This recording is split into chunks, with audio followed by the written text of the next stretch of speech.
ആദ്യം തന്നെ ഒരു ചെറിയ കഥ പറഞ്ഞ് ഞാൻ തുടങ്ങുകയാണ്. ഒരു മനുഷ്യൻ തൻ്റെ മകനെ 1 മുതൽ 4 വരെ ഒരു CBSE സ്കൂളിൽ പഠിപ്പിക്കാൻ വിടുന്നു. അത് കഴിഞ്ഞിട്ട് ആ മനുഷ്യൻ തൻ്റെ മകനെ ഒരു ഗവൺമെൻറ് സ്കൂളിൽ പഠിപ്പിക്കാൻ വിടുന്നു. ഒരു ദിവസം ആ മകനെ ആ അച്ഛൻ തന്നെ സ്കൂളിലേക്ക് കൊണ്ടുപോവാണ് കാറയിൽ. ആ മകൻ പറയുന്നുണ്ട്, അച്ഛാ എന്നെ ഇവിടെ നിർത്തിയാൽ മതി, ഞാൻ ബാക്കി നടന്നു പൊക്കോളാം. ആ അച്ഛൻ ചോദിച്ചു, അതെന്താ അങ്ങനെ? സ്കൂളിലേക്ക് വണ്ടി പ്രവേശിക്കുകയില്ല. ആ അച്ഛൻ മകനെ അവിടെ ഇറക്കി വിട്ടു.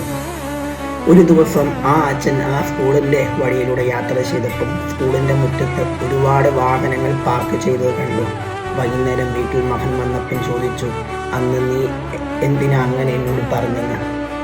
ആ മകൻ അച്ഛനോട് പറഞ്ഞു, അച്ഛാ എൻ്റെ ക്ലാസ്സിൽ ഒരുപാട് കൂട്ടുകാർക്ക് വാഹനങ്ങളോ സൈക്കിളോ മേടിക്കാൻ നിർവാഹമില്ലാത്ത ഒരുപാട് പേരുണ്ട്.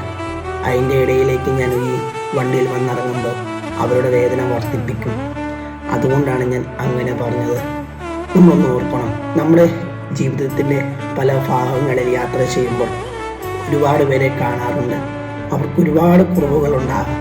അവരെ മാറ്റി നിർത്താതെ ഒന്നിച്ചു നിർത്തുമ്പോഴാണ് നമ്മൾ നല്ല മനുഷ്യനാവുന്നത്. ദൈവം എല്ലാവരെയും സഹായിക്കട്ടെ. നന്ദി.